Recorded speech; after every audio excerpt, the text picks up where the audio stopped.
Guys, kembali lagi bersama gue di Sakahayang Review. By the way, apa kabar kalian para penonton setia Sakahayang?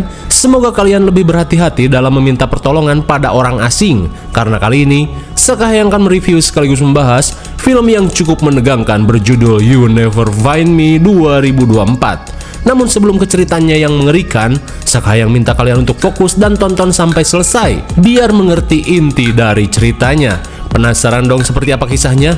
Oke lah, daripada kelamaan, mending kita langsung saja ke pembahasannya. Dan jika kalian suka dengan channel ini seperti biasa, silahkan subscribe aja, biar nggak ketinggalan video menarik lainnya dari Sakahayang.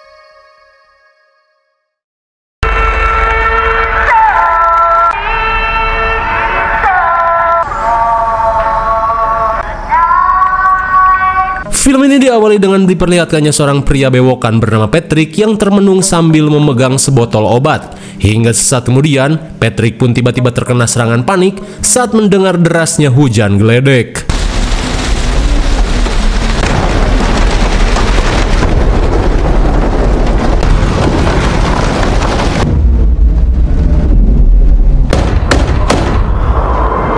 Tak lama kemudian, kepanikan Patrick semakin menjadi saat mendengar suara pintu yang diketuk dengan keras.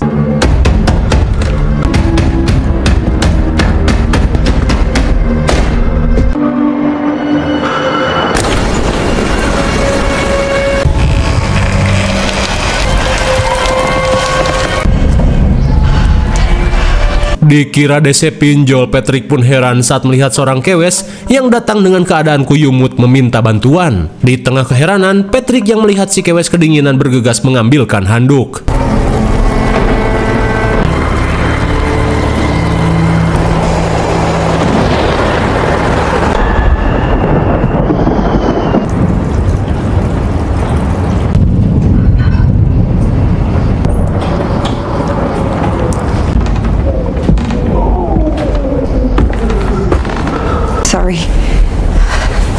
Kemudian sambil memperkenalkan diri, Christy berkata jika dirinya berniat meminta bantuan pada Patrick untuk pulang ke pusat kota. Mendengar hal itu, dengan berat hati Patrick menolak dengan alasan mobilnya sedang diperbaiki.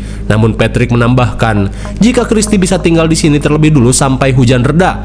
Lantas agar Christy tidak masuk angin, Patrick meminta Christy membuka bajunya yang basah agar bisa ia keringkan. Strange time for that, don't you think? Julia, I must have fallen asleep.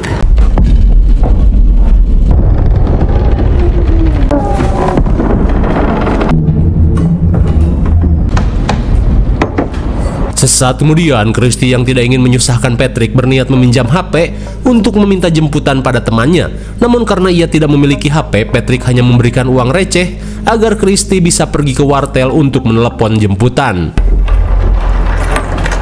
Merasa tidak enak, Christy yang tidak ingin digerebek Pak RT langsung pamit untuk pergi. Namun karena buruknya cuaca, Patrick meminta Christy untuk menunggu sampai hujan sedikit reda demi keselamatannya. Dirasa ada benarnya, Christy pun terpaksa menurut. Di tengah kegabutan, Christy yang mengajak Patrick berbincang merasa penasaran saat melihat jam tangan dan beberapa aksesoris yang ada di tempat tersebut. I decided I needed to uproot again. What's that? I was alright at it too. Nah, quit.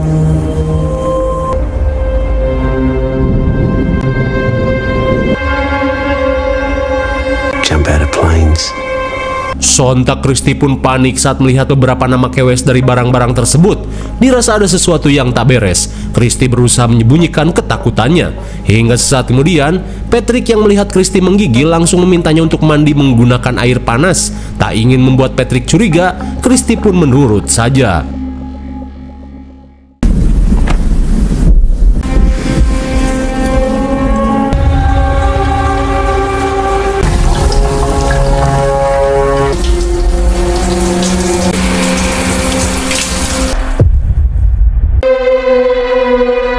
Sontak Christy pun kaget saat melihat darah yang tiba-tiba menetes di kepalanya.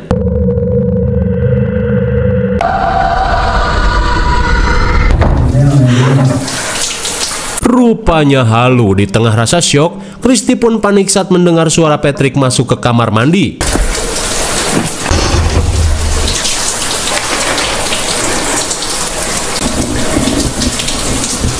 Dikira akan dilecehkan, ternyata Patrick hanya datang untuk memberikan handuk.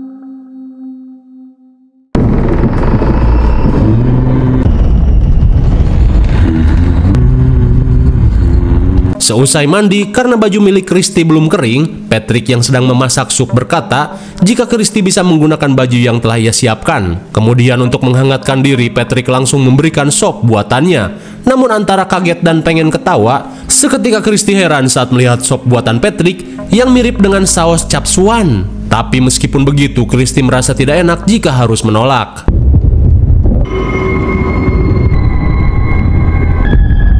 Namun sesaat kemudian, Patrick pun melongo saat melihat anting yang Christy kenakan.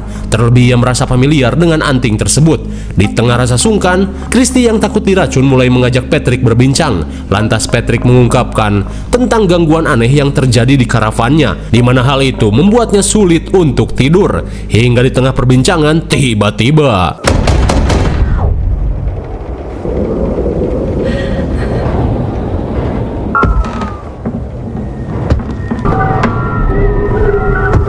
mendengar karavannya seperti dimasuki seseorang, Patrick yang panik bergegas mengecek keadaan.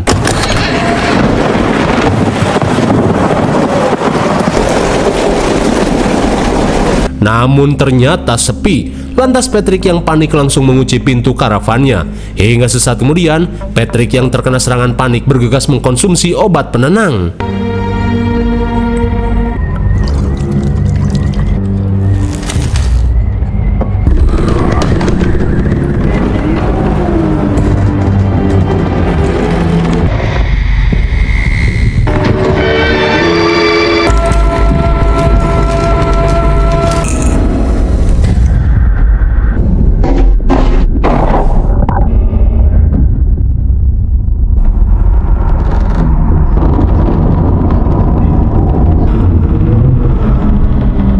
Di tengah keanehan yang terjadi, Patrick yang berusaha menenangkan Christy berkata jika suara aneh yang mereka dengar berasal dari pohon tumbang yang membuat listrik mati. Khawatir terjadi koslet, Patrick meminta bantuan Christy menemaninya mengecek si kring.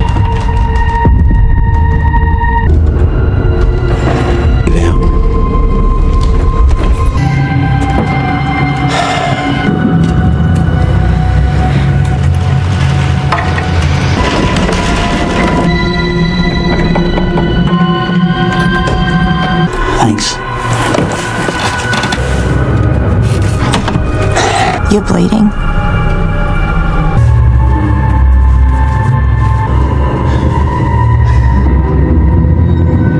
Di tengah kehaluan, Christy yang melihat pinggang Patrick terluka bergegas pergi untuk mengambil obat.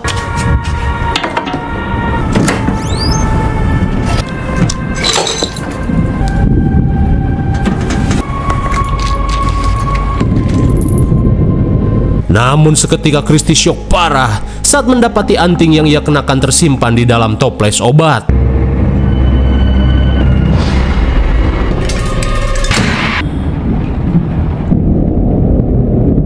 Di tengah keanehan yang terjadi, Christy pun panik saat melihat seonggok jasad di balik tirai.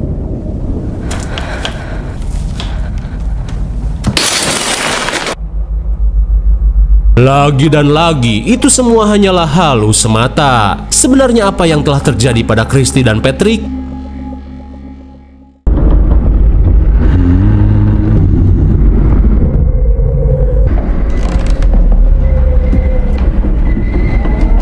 Beberapa saat kemudian, sambil menunggu hujan reda, Patrick yang bosan mengajak Christy untuk bermain kartu. Namun Christy yang tidak tahan dengan keanehan yang terjadi, berusaha memaksakan diri untuk segera pergi.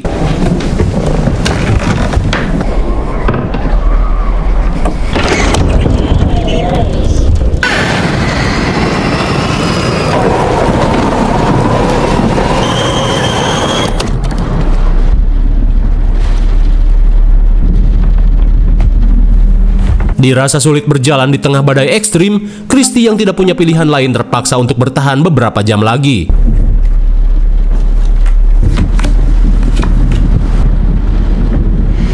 Sambil bermain kartu, Patrick berkata jika dirinya merasa tidak asing saat melihat wajah Christy. Terlebih Patrick merasa yakin sempat bertemu dengan Christy. Akan tetapi, Christy merasa jika Patrick hanya bertemu dengan seseorang yang mirip dengan dirinya. You won't trust me now. I actually belonged to my wife. We met outside a petrol station. Hingga sesaat kemudian, di tengah suasana yang mulai mencair, Christy yang sempat ragu untuk makan dan minum terlihat mengajak Patrick untuk bersulang.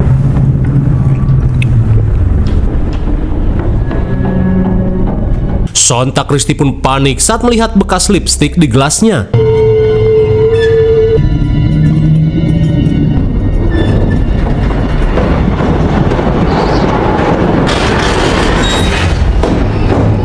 Di tengah badai yang semakin menggila, Patrick yang mendengar suara pohon tumbang bergegas pergi untuk mengecek keadaan.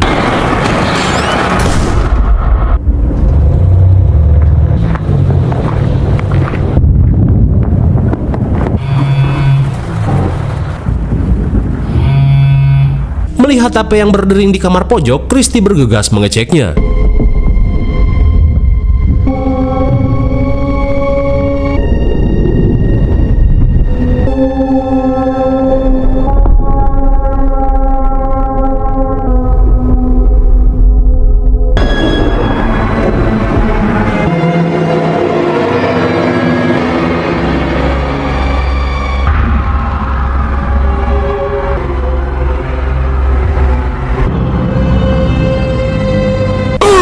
My God, sontak Christy pun syok parah saat menemukan jasad Kewes di tempat tersebut. Lalu tiba-tiba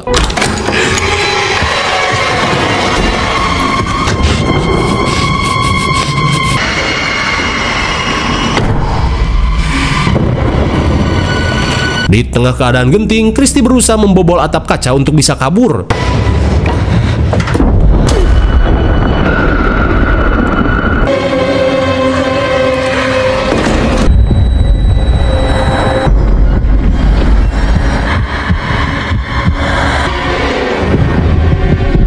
Namun suenya di tengah upaya pelarian, Christy kembali merasakan efek halusinasi dari minuman yang ia tenggak. Sementara itu, Patrick yang menyadari aksinya terbongkar bergegas mencari keberadaan Christy.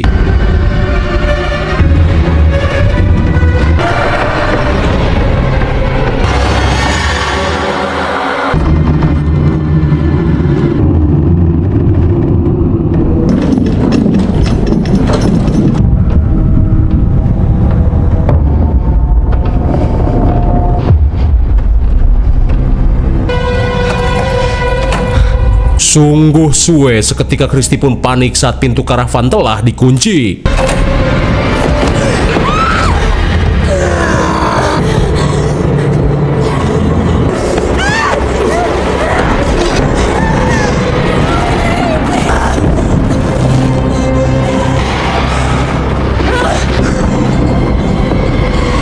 Hingga setelah berhasil membekuk Christy, Patrick langsung mencekoki Christy dengan minumannya.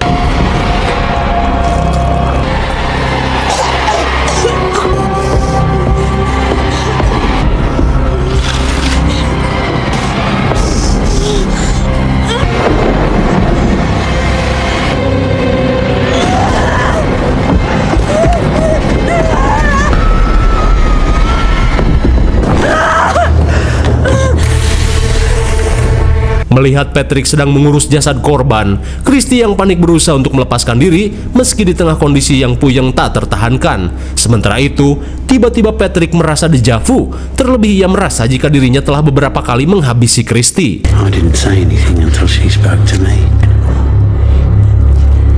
Or at 2 a.m. begging to come in. Hingga saat Christy berusaha kabur, ia pun kembali merasakan puyeng yang ekstrim. Di tengah kepanikan, Patrick berkata jika dirinya akan kembali menghabisi Christy.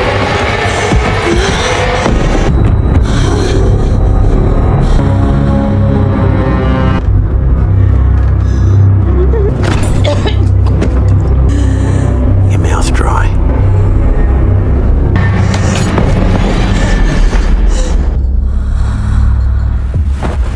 Akhirnya, Christy yang tak berdaya pun pasrah di hadapan Patrick. Please, God. The only thing that comes close.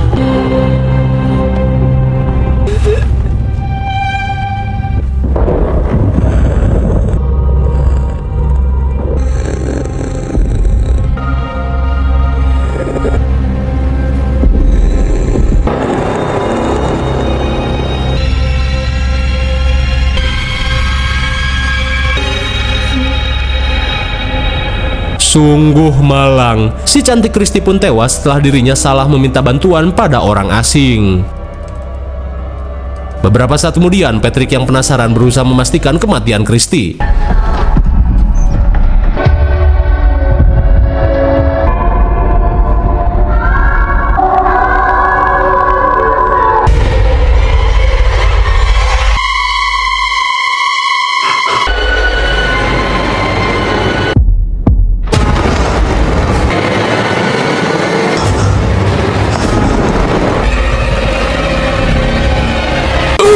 My God, bagaikan Susana. Sontak Patrick pun syok parah saat melihat Christy bangkit dengan kepala yang bocor. Rupanya selama ini Christy merupakan salah satu korban yang Patrick habisi secara brutal.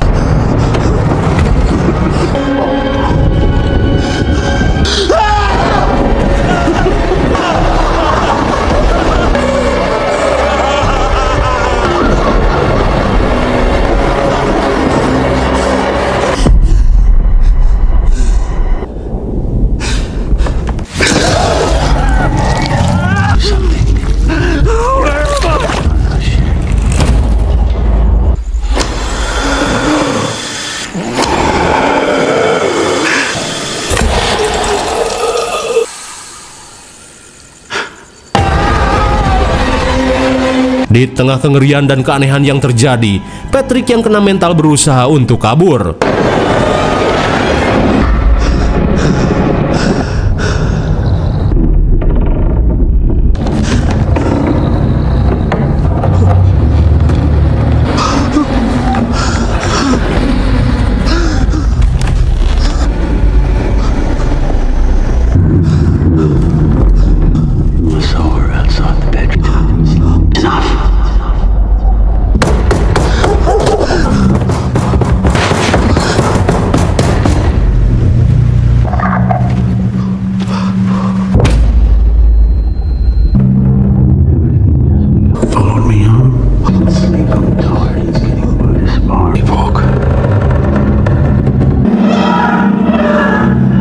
Ternyata selama ini Patrick merupakan sosok psikopat pemburu kewes-kewes cetar, di mana kali ini Patrick yang mengalami paranoid akut mulai dihantui rasa bersalah dari semua sosok korban yang telah ia habisi. Dan rupanya apa yang tadi kita lihat merupakan sebuah kronologi dari cara kematian Christy yang mengenaskan di tangan Patrick Kopet. Dan kini arwah Christy terlihat akan menuangkan seluruh obat penenang untuk diminum oleh Patrick.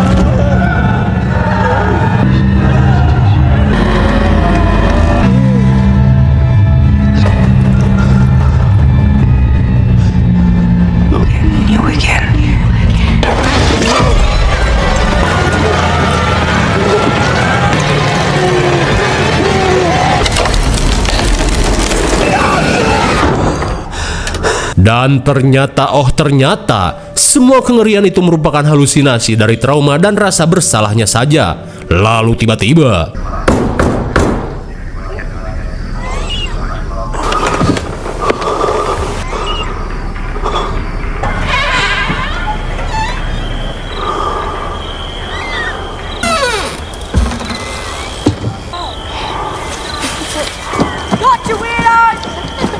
rupanya ketukan tadi hanyalah prank dari para bocil gabut. Akan tetapi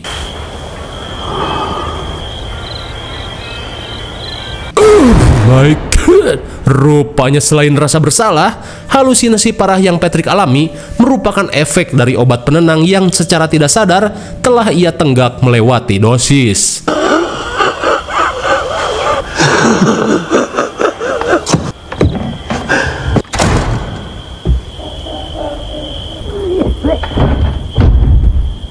Akhirnya, Patrick Kopet yang terkena karma pun modar overdosis oleh obat penenang yang selalu ia gunakan untuk menjebak korbannya.